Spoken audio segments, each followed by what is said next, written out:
அவளுக்கு இதுக்கு வேற கிஃப்ட். நான் இதுக்கு குத்துக்கல மாதிரி இருக்கேன். என்னையே கிஃப்டா தூக்கி கொடுங்க. நிறுத்தியா? பொம்பளை பிள்ளைக்கு ஆம்பளை பிள்ளை சண்டையெல்லாம் கத்து கொடுத்து இவனுக்கு போர் அடிக்கிற நேரம் பூரா என்னைய தூக்கி போட்டு மிதிக்கிறான். ரொம்ப நேக்காத்துல இப்படி வரைக்கும் பாக்குறீங்க. இதுக்கெல்லாம் நீ பல கோட்டு வரைக்கும் ஏறி இறங்க வேண்டியிருக்கா.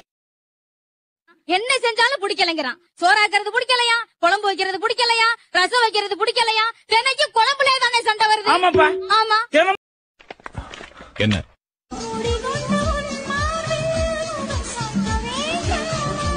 வேண்டாம்.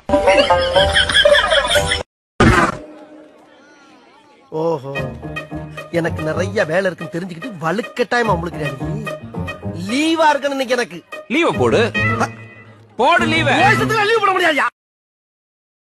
ஏன் ஹைட் இது போதாதா? அட ஏண்டா அழுத்துக்குறா? நம்ம யாரு வம்புக்கும் போறது இல்ல, யாரு தும்புக்கும் போறது இல்ல. நம்ம உண்டு, நம்ம சோழி உண்டுன்னு போய் எங்க ஜாலியா கிளம்பிட்டீங்க? இதெல்லாம் பார்த்தா அவனுக்கு ஜாலியா இருக்க மாதிரி தெரியல. எப்பவுமே அழகா மூக்கு முழுமா இருக்கீங்களா? அதான் கேட்டேன். எங்க